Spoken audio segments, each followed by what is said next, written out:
કાલે રાત્રે હું મારા દોસ્તો સાથે બેઠો હતો. એને પણ હું અધ્યાત્મ તરફ લાવવાની કોશિશ કરું છું. આચાર્યજી, જ્યારે પણ એની સાથે વાત થાય છે ને, તો એ કહે છે કે તારા જીવનમાં દુઃખ છે એટલે તું અધ્યાત્મમાં આવ્યો. અમારી પાસે દુઃખ નથી તો પછી કેમ આવીએ? દુઃખ આપણી મૂળભૂત સ્થિતિ હોય છે. એવું કોઈ નથી હોતું જેના જીવનમાં દુઃખ ન હોય.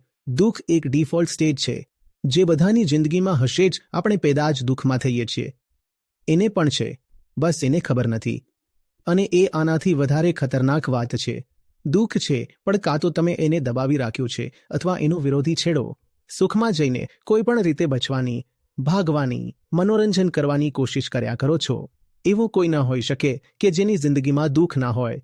એ ફક્ત તે જ છે જે મુક્ત છે. અને જે મુક્ત હોય છે તે જ ફક્ત કહી શકે કે મારી જિંદગીમાં દુઃખ નથી. દુઃખ તો બધાની જિંદગીમાં છે, પણ કોઈ કહે કે મારી પાસે દુઃખ નથી તો કેમ આવવું? તો પછી એને પોતાની જિંદગીની ખબર જ નથી કે તેને કેટલું દુઃખ છે.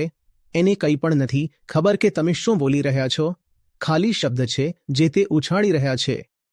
જીવનમાં મારા, હું તો એ નહીં કહું કે હું પૂરેપૂરો જ મુક્ત થઈ ગયો, પરંતુ જીવનના બહુ બધા દુઃખ અને દર્દ જે હું અંદરથી, જેને હું સાચું સમજતો હતો, તે નથી. તમને વિશ્વાસ નહીં થાય, હું જબલપુર મધ્યપ્રદેશથી છું, જેને તમે કહો છો મધ્ય ઉત્તર ભારતના લોકો, જે બિલકુલ ટિપિકલ બધી એ વસ્તુ પર વિશ્વાસ કરતો હતો. પુનર્જન્મ અને આ અને તે, મર્યા પછી એક એવી દુનિયા હોય છે અને આ થવાનું છે અને તે થવાનું છે. બધી જ તે વસ્તુ જેને તમે કહો છો ને કે એ બધી જ વસ્તુઓમાં વિશ્વાસ કરતો હતો. આ બધાના લીધે, જે ખોટી કલ્પનાઓના લીધે મેં જે દુઃખ જોયું છે ને આચાર્યજી મેં, તેથી હું એને રિલેટ કરી શકું છું. કદાચ તે લોકો પાસે એ બધું નહોતું.